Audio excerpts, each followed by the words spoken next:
You don't need to do anything. Just listen and let go. The first thing that went wrong was the tree.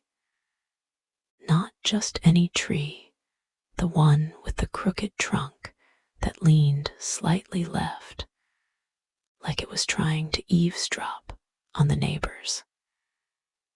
"It's perfect," Mara had said, dragging it inside before anyone could argue. Now it lay in pieces on the living room floor, needles scattered like confetti after a bad party. The stand had given out halfway through decorating, sending glass ornaments shattering against the hardwood. Mara sat cross-legged in the wreckage, holding a snapped candy cane between her fingers. "You said it was sturdy," her roommate, Leo, muttered from the doorway. He had the look of someone who'd seen this coming, but was too polite to say so. Mara flicked the broken cane at him. It was asterisk sturdy until it wasn't. She exhaled, staring at the mess. The air smelled like pine and failure. Somewhere outside, a car stereo blasted a tinny rendition of Jingle Bell Rock asterisk, which only made the silence between them louder. Leo crouched beside her, picking up a shard of red glass. "We could just not have a tree this year." Mara didn't answer. Instead, she reached into the debris and pulled out a single unbroken ornament, a chipped ceramic star her little brother had painted in 3rd grade. She rubbed her thumb over its lopsided glitter. The stereo outside switched songs. "Now it was all I want for Christmas is you asterisk, off key and too loud." Leo sighed. "We're out of eggnog, too." Summary 1. Mara's chosen Christmas tree collapses mid-decoration, scattering ornaments and pine needles across the floor. Her roommate Leo points out the predictable disaster, but Mara fixates on salvaging one sentimental ornament, a handmade star from her brother. Their quiet tension hangs thicker than the pine scent as terrible holiday music blares outside, and Leo mentions they've run out of eggnog. Mara snorted. Then, for no reason either of them could explain, they both started laughing. The sound of it bounced off the walls too loud, too sudden. But somehow, it made the carnage of the fallen tree feel less disastrous. Leo wiped his eyes with the back of his hand, accidentally smearing glitter from the ornament shard across his cheek. "We're terrible at this." "We're not," Mara countered, swiping at her own face where she could feel pine sap sticking to her skin. "We just prioritize vibes over structural integrity." She held up the ceramic star, its faded gold glitter catching the dim light. "Remember when Jaime made this? He was so proud." Leo smiled. "Yeah, and you made him swear he'd never tell Mom you helped him with the glue." He reached into the wreckage and unearthed a half-crushed box of chocolates, the cheap kind with the questionable fillings. "Emergency rations." "Absolutely." Mara snatched it from him and tore into the box with her teeth.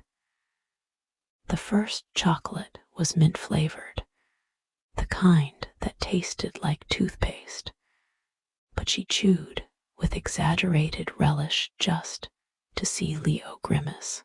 Outside, all I want for Christmas is you asterisk gave way to a staticky news bulletin about traffic delays. Mara leaned back on her hands, staring at the ceiling. The living room smelled sharper now, pine mixed with chocolate, and the faint chemical tang of broken ornaments. We could build a fort, she said suddenly. Leo blinked. With what? Blankets, the tree branches, that broken chair we've been meaning to throw out. She gestured vaguely toward the hallway closet where they shoved things they didn't know what else to do with. We'll make it ugly on purpose. Leo considered the idea for exactly 3 seconds before shoving the rest of the chocolate box into his pocket and standing. If we're doing this, we're doing it right. He disappeared into the kitchen and returned with 2 cans of beer, a roll of duct tape, and inexplicably, a string of LED lights shaped like chili peppers. Found these in the junk drawer. Mara grinned. Now that's festive. They worked in chaotic harmony, Leo duct taping snapped tree branches to the wobbly chair legs, while Mara draped every spare blanket she could find over the frame, creating a lopsided canopy that smelled faintly of dust and old fabric softener. The chili pepper lights coiled haphazardly around the structure, casting a pulsing red glow that made the whole thing look like a drunken spaceship crash-landed in their living room. Halfway through, Mara's foot slipped on a stray ornament hook. She crashed into Leo, sending them both tumbling into the half-built fort. Blankets collapsed around them in a suffocating embrace, the chili peppers blinking erratically above their heads. For a moment, they just lay there, tangled and breathless, staring at each other in the garish red light. "You okay?" Leo asked, voice muffled by a fleece throw patterned with reindeer. Mara wriggled an arm free and patted his cheek, her fingers brushing the dried glitter still stuck there. Never better. She could feel his heartbeat where her elbow pressed against his ribs, quick but steadying. Outside, the radio finally cut out mid-whiskey advertisement, leaving only the sound of their breathing and the faint rustle of pine needles settling deeper into the carpet. Mara exhaled slowly, watching her breath fog in the cold air leaking through their drafty windows. The fort smelled like sweat and stale beer now. But when Leo suddenly laughed, a quiet, surprised sound, she decided it was the best thing she'd smelled all week. He pulled a crushed chocolate from his pocket and held it up between them. "Last one. Looks like coconut. Bastard." Mara snatched it, popping the whole thing in her mouth. The coconut was artificial and cloying, but she didn't care. "We should invite Jaime over," she said through the sticky mouthful. "He'd love this disaster." Leo grinned, knocking his knee against hers under the blankets. He'd take one look and call CPS. They both froze at the same time, then burst out laughing again, louder this time, unrestrained, until the duct tape gave way, and the whole fort collapsed in a heap around them. Mara didn't move. Neither did Leo. Somewhere in the wreckage, the chili peppers flickered once, twice, then burned out for good. The room went dark. Mara reached for Leo's hand in the blackness, her fingers finding his, sticky with chocolate and pine sap. "Merry Christmas, idiot." His grip tightened. "Back at you." Outside, snow started falling, real snow this time, thick flakes sticking to the window like moth wings. Mara could hear it hissing softly against the glass, a sound like static. She drew a deep breath, inhaling the scent of wet wool and the ghost of Leo's aftershave buried under all the chaos. Something shifted in the wreckage, a branch settling, maybe, or the chair finally surrendering. And suddenly Leo's face was closer. Close enough to count his eyelashes in the dim light bleeding through the curtains. He smelled like the cheap chocolates and something warmer underneath, something distinctly Leo asterisk. "You've got," he started, then stopped. His thumb brushed her cheekbone, coming away sticky. Glitter everywhere. Mara didn't pull back. Occupational hazard. The streetlight outside flickered, casting his expression into sharp relief for half a heartbeat, amused, exhausted, fond asterisk, before plunging them back into near darkness. Somewhere beneath the blankets, their knees kept touching. Neither of them moved. A muffled vibration hummed between them. Leo groaned, fishing his phone from his pocket with his free hand. The screen illuminated his face blue as he squinted at the notification. "Jaime," Mara snorted. "Tell him we're dead." "Already did." Leo tilted the screen toward her, revealing a text thread topped with a photo of the tree mid-collapse that she definitely didn't remember him taking. Below it, Jaime had replied with a string of crying laughing emojis, and "Mom says come over tomorrow for the ugly sweater contest." The screen dimmed. Silence pooled around them again, heavier now. Mara cleared her throat. "We should, yeah." Neither moved. A car door slammed outside. The snow kept falling. Somewhere in the kitchen, the fridge clicked on with a thunk that made them both jump. Leo exhaled, breath warm against her forehead.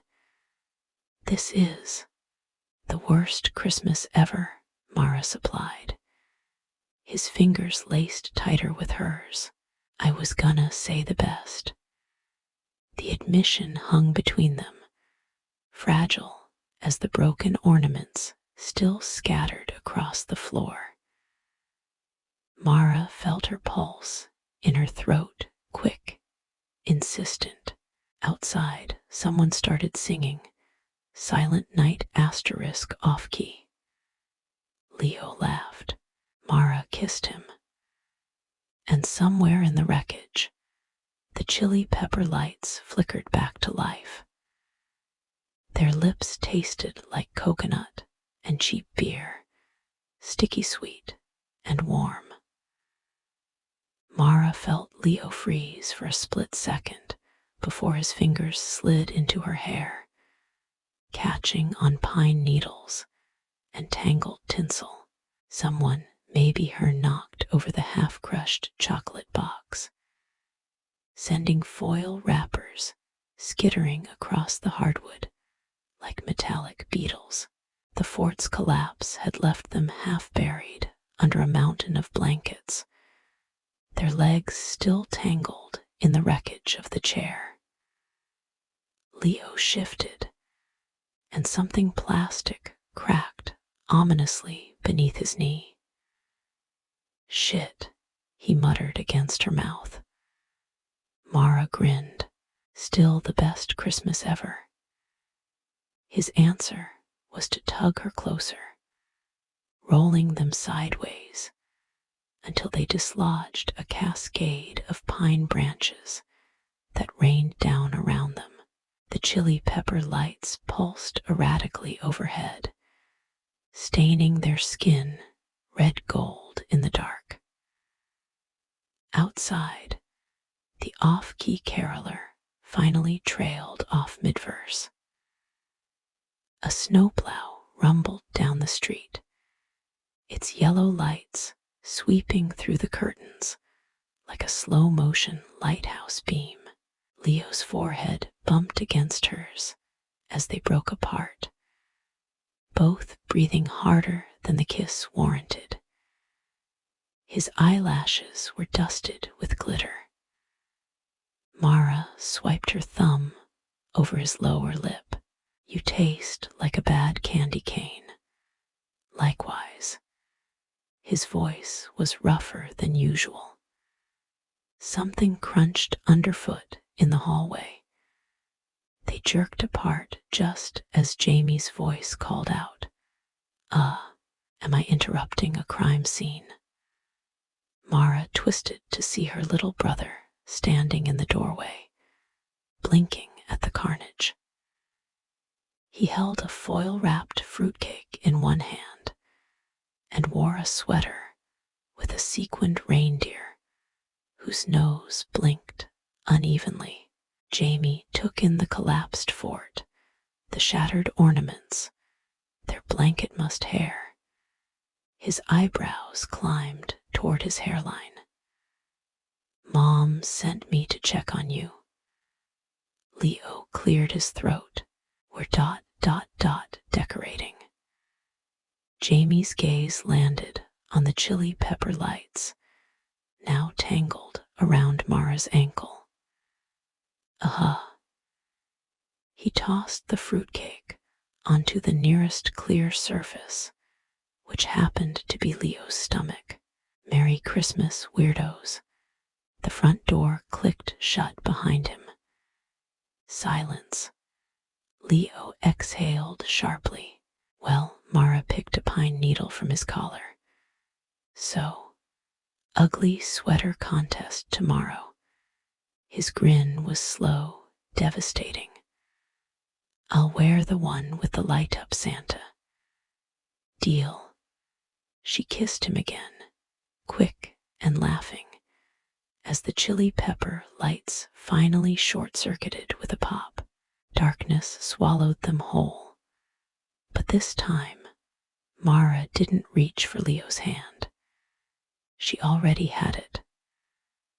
Leo's fingers traced the outline of Mara's jaw, sticky with chocolate residue and something sweeter. The chili pepper lights fizzed out with a final pathetic spark, plunging them into darkness, so complete he could feel her eyelashes flutter against his cheek when she laughed. Jaime's abandoned fruitcake slid off Leo's stomach with a dull thud. "You're crushing the last good blanket," Mara murmured, her breath warm against his neck. "Good." Leo shifted, his knee cracking another ornament shard. "You mean the one that smells like wet dog?" Dogs are festive. Outside, snow hissed against the window panes. Somewhere in the wreckage, Leo's phone buzzed once, twice, lighting up a sliver of Mara's collarbone where her sweater had slipped down. Jaime's follow-up text flashed across the screen. Mom says bring the weird boyfriend. Mara froze. Did he just? Yep. Leo let his head thunk back against a pillow that smelled suspiciously of cat. Congrats. You're officially my weird girlfriend. The word girlfriend hovered between them, neon bright in the dark. Mara's pinky finger hooked around his. You're wearing the Santa sweater tomorrow. Obviously. A car backfired down the street. The fridge hummed. Under the blankets, Mara's cold toes pressed against Leo's calf. You know, she said slowly, we never actually finished decorating. Leo groaned. The tree is kindling. Not the tree. Her fingers found his wrist, guiding his hand upward until his fingertips brushed the chipped ceramic star still dangling from a half-colosed bookshelf by its twisted wire hanger. Just this, right here. The star's glitter flaked off onto their joined hands as Leo carefully rehung it on the curtain rod. It spun lazily, casting fractured light across the wreckage of their disastrous, perfect Christmas. Mara's lips tasted like coconut when she kissed him again. And outside, the snow kept falling. Inside, the chaos settled into something softer, something almost intentional. The ceramic star swayed gently above them, its warped reflection dancing across the floorboards in smudged gold. Leo stretched, accidentally kicking over a tower of empty beer, cans that clattered like wind chimes. Mara didn't move from where she'd draped herself half over his chest, her fingers idly picking glitter from his sweater. We should clean up, she said, making no effort to do so. Leo hummed, watching the star spin. One of its points was chipped sharper than the others. Or, he said, catching a flake of glitter before it could hit the floor, we could leave it like this. Call it modern art. Mara snorted. Christmas, a study in failure. She tilted her head, surveying the wreckage with newfound appreciation. The fort's skeleton slumped in the corner like a drunkard. The chili pepper, lights coiled around its remains like festive snakes. Pine needles formed abstract patterns around shattered ornaments, catching the streetlight in unexpected ways. The whole scene looked like the aftermath of a party thrown by raccoons. It's growing on me, Leo admitted. He plucked a stray pine needle from Mara's hair and twirled it between his fingers. Like mold, she flicked his earlobe. Romantic. A heavy thud came from the hallway closet, probably the broken chair finally giving up. They both winced in unison, then laughed when nothing else followed. The fridge chose that moment to shudder back to life, its hum syncopated with the distant jingle of a dog's tags as it trotted past their window. Mara exhaled, fogging the air between them. We're out of beer. Leo's fingers traced the hem of her sweater where it had ridden up. And eggnog. And dignity. Never had that to begin with. Outside, The snow muffled the world into something quiet and waiting. The star's shadow stretched long across the floor, pointing like an arrow toward the kitchen, where Leo suddenly remembered there was still half a bottle of awful peppermint schnapps jammed behind the expired soy sauce. Mara followed his gaze. No, his grin was unrepentant. Yes, she groaned, but let him pull her up, their hands sticky where they clung. The floor crackled underfoot, a symphony of pine needles and foil wrappers. Somewhere in the mess, the last intact ornament, a tiny glass pickle, winked at them from its nest of duct tape and despair. Leo laced his fingers with Mara's. Race you. She kicked a path through the wreckage, laughing when he slipped on a rogue candy cane.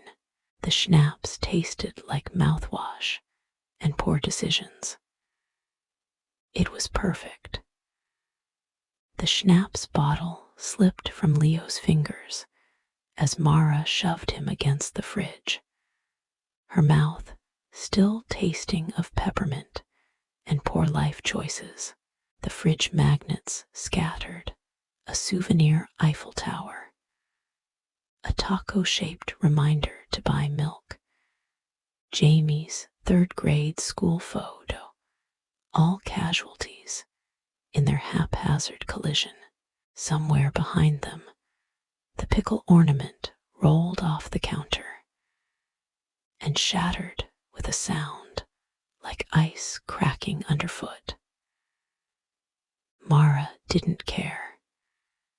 She was too busy mapping the way Leo's laughter vibrated against her lips when she bit them. A car alarm went off outside, triggered by the snowplow's rumbling passage. The rhythmic flashing of its hazard lights painted their kitchen in strobe light vignettes.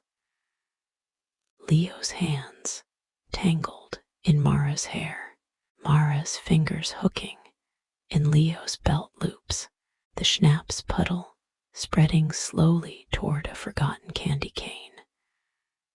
The alarm cut off abruptly. Silence pooled around them, thick and syrupy. Mara pulled back just far enough to see the way Leo's eyelashes cast spiderweb shadows across his cheeks in the fridge's faltering light. His breath fogged between them, smelling faintly of artificial coconut. We should, Leo started. Clean up, Mara supplied, thumbing a drop of schnapps from his chin. He caught her wrist, pressing a kiss to her palm that tasted like salt and glitter. I was gonna say order pizza. The absurdity of it, the tree carcass in the living room, the pickle shards glinting under the stove, Jaime's abandoned fruitcake slowly melting onto the linoleum, hit Mara like a sugar rush. She laughed into the hollow of Leo's throat, feeling his pulse jump beneath her lips. Pepperoni, she declared, as if it mattered, as if anything mattered except this. Leo's hands warm on her hips, the star still spinning lazy circles above the wreckage, the snow piling soft and relentless against their drafty windows. The fridge chose that moment to die with a pathetic whir. Darkness swallowed them whole. Leo's voice, close and warm. We're out of light bulbs too. Mara found his mouth in the dark. Merry Christmas. The pizza arrived 47 minutes later cold, because the delivery guy's scooter had skidded into a snowbank. They ate it cross-legged on the kitchen floor, passing a single slice back and forth while debating whether the pickle ornament's destruction counted as bad luck. It's German tradition, Leo said, licking sauce off his thumb. Hide the pickle in the tree. First kid to find it gets something. A lifetime of trauma. Mara flicked a pepperoni at him. It stuck to his sweater beside the light-up Santa's nose. Outside, the streetlights buzzed to life, casting long shadows through the blinds. The shadows of pine needles on the wall looked like grasping fingers. Leo's knee bumped hers as he reached for another slice. Mara watched a drop of grease slide down his wrist. Jaime's gonna tell everyone. Leo paused mid-bite. Yeah, your mom hates me. She hates everyone. He wiped his hands on his jeans. Besides, you made her favorite kid a glitter terrorist. Mara snorted. The ceramic star's reflection wavered in the grease-stained pizza box. She traced it with a fingernail. We should get a cat. To clean up the ornament shards. To complete the disaster aesthetic. Leo's laugh warmed the space between them better than the broken furnace ever could. The last slice went uneaten. In the living room, the chili pepper lights sparked once, a final rebellion before going dark forever. Mara didn't notice. She was too busy counting Leo's freckles by fridge light, her finger hovering over the one beside his left eyebrow. 3, he murmured. What? 3 years. His breath fogged between them. That's how long I've wanted to do this. Mara's finger stilled. The streetlight caught the glitter still clinging to his cheekbone. Outside, snow slid off the roof with a soft whump asterisk. She kissed the freckle instead of answering. Somewhere in the wreckage, the pickle ornament's final shard gleamed like a misplaced star. Mara woke with pine needles embedded in her cheek, and Leo's arm slung heavy across her ribs. The Christmas lights had bled out hours ago, leaving the living room washed in the gray-blue glow of dawn through snow-laden windows. Her neck ached from sleeping, half propped against the couch. Her legs tangled with Leo's under a blanket that smelled like wet dog and schnapps. Leo snored softly into her collarbone. His Santa sweater had ridden up, exposing a strip of skin dusted with glitter. Mara pressed her lips to it, tasting salt and stale chocolate. The star still dangled from the curtain rod, its reflection rippling in a puddle of melted snow from their abandoned boots. Outside, a crow landed on the fire escape, tilting its head at the carnage, visible through the glass. It pecked at something, probably a stray gum wrapper frozen to the railing, then took off in a flurry of wings that disturbed the snow piled on the windowsill. Flakes drifted inside, landing on Leo's eyelashes. He twitched, but didn't wake. Mara watched them melt into dark streaks against his skin. The crow returned. This time it brought friends. They amassed on the fire escape in a rustling black congregation, beady eyes fixed on the pizza box's greasy remains. One bold specimen hopped onto the windowsill, leaving delicate tracks in the snow. Mara held her breath. The bird cocked its head. She flicked a pine needle at the glass. The crow burst into flight, knocking over a tower of empty beer cans with its wings. The crash echoed like cymbals. Leo jolted upright, sending a cascade of pine needles sliding from his hair. The fuck, Mara pointed. 6 crows now perched on the fire escape, watching them with unsettling intensity. The bold one pecked at the window latch. Leo blinked. Are we being haunted? Hungry, Mara corrected, eyeing the pizza crusts just visible in the wreckage. The latch gave way with a rusty screech.